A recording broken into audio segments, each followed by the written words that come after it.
Pro-democracy protesters in Hong Kong have defied a police ban and taken to the streets once again. Riot police fired tear gas and water cannons with blue dye at demonstrators who hurled rocks and petrol bombs. The rally through a downtown Hong Kong shopping district descended into violence when groups of hardcore activists tried to attack the city's main government complex. There was also an attack on a subway station. Demonstrators are calling for international support in their months-long pro-democracy campaign. Now, our reporter, Matthias Böllinger, is in Hong Kong and joins us now for more. Hi, Matthias. Good to see you. So people are back on the streets in their numbers. What's happening now where you are? Well, people have first gathered around the government headquarters and the parliament, the legislature.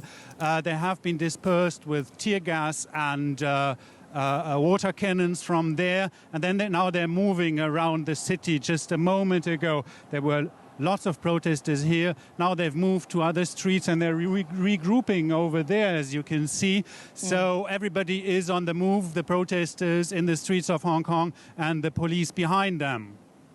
Matthias, the protests were initially triggered by an extradition bill that has since been withdrawn. Why are people still taking to the streets? Why are they still protesting?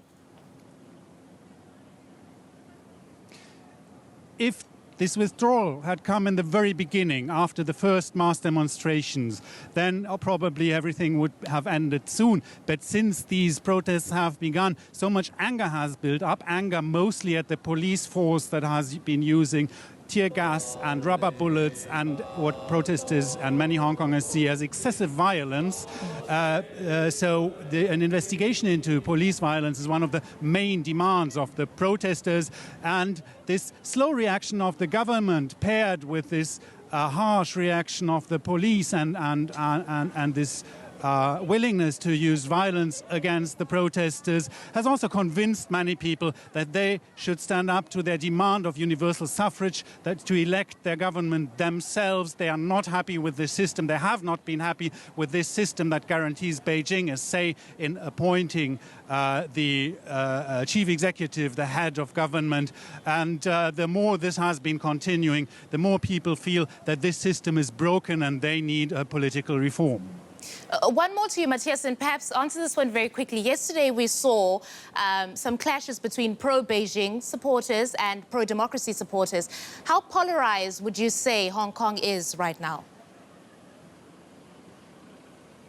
Well, the cleavage between the two camps is getting bigger. You can imagine all these pictures of violence by the police, but also by the protesters, are, of course, driving people closer together in their own camp. From surveys, we know that most Hong Kongers, a majority, is standing behind the demands of the protesters.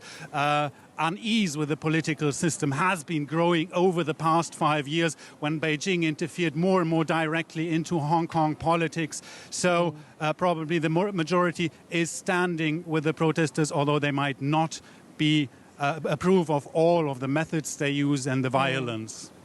Right, that's Matthias Böllinger in Hong Kong. Thank you.